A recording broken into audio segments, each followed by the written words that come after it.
Alright guys, let's get into our next sections. So we're going to hit two sections in one in this video. So the first thing we're going to look at is adaptation. We're going to start on page 85. So adaptation in general is just talking about genetic resilience. Basically, can you survive certain ecological or environmental changes that are happening, and by doing so you're changing both your genes and your physical attributes. So in this case, you guys can read through this. So we'll talk about natural selection and the true meaning of it. So we'll go on to the next page. You can see what adaptation actually means. So, a heritable trait that enables an organism to survive through natural selection and reproduce better. So this can be true for a lot of species depending on the change. So there's things like migrating or being selected for a specific attribute. A lot of the animals that can survive severe environmental changes are those that can basically like reproduce very, very quickly. For others, it can take maybe hundreds of years, and in our case, it took millions of years. So there are several ways you can evolve, migration being one of them. Another one is through co-evolution, so basically a genetic arms race. You'll see it in this paragraph here.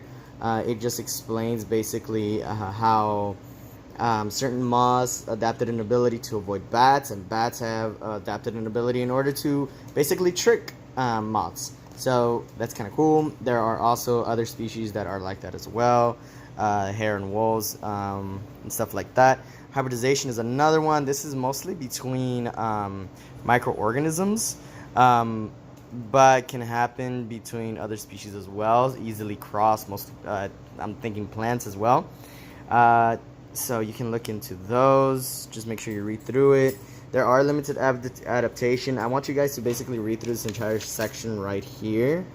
It's just going to say how some adaptations are very good, some adaptations are not very good, what's favorable, what is not, what is beneficial towards an animal, and what is not. Also, the last part of this section is going to talk about the actual meaning of natural selection.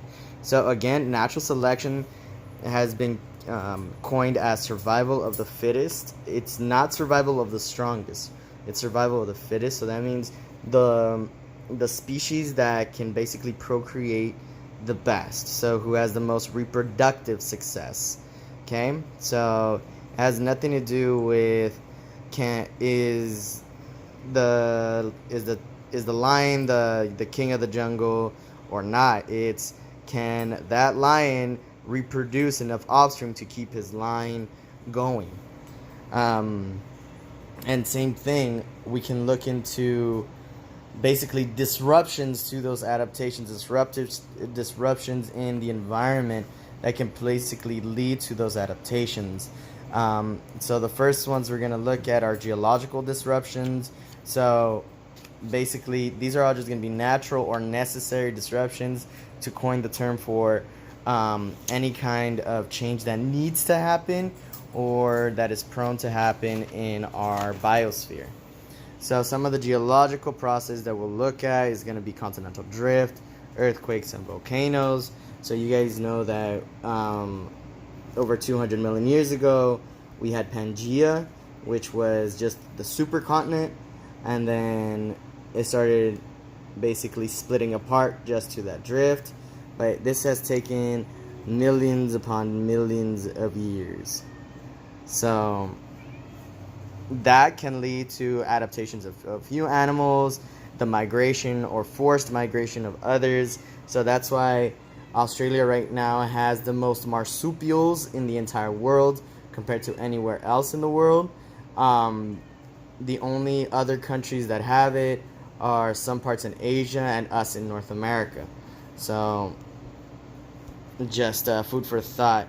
A few other disruptions. So climate change. So they have a severe effect on both land and aquatic animals and plants. So just I want you kind of to read through this and just basically think of anything that could possibly affect us directly and indirectly. Okay, for you guys, I got a cat. That's Xena. All right, another one. A key term that I want you guys to know: catastrophism. Okay, so basically the idea that catastrophe leads to change, and it does. So major catastrophes throughout history have led to severe changes in our environment. So speciation, adaptation, and survival are key things that are needed to survive through these catastrophes. Some of the things that survived through major catastrophes are the trilobites. They survived millions of years while other species were basically obliterated off the face of the earth. Dinosaurs, large lizards, a few mammals, birds that no longer exist because of meteors, asteroids, climate change, tsunamis, you name it. So due to the catastrophe, we have a different type of environment here on Earth. And that is going to be something that I will ask you guys later on this week. What catastrophe led to the type of environment we have now? What kind of animals or species have survived major catastrophes, and what adaptations were needed to survive certain catastrophes? Alright guys, so I'll see you guys in class, and make sure you get all this down for discussion next time or for your continuing lab. Alright, have a good night.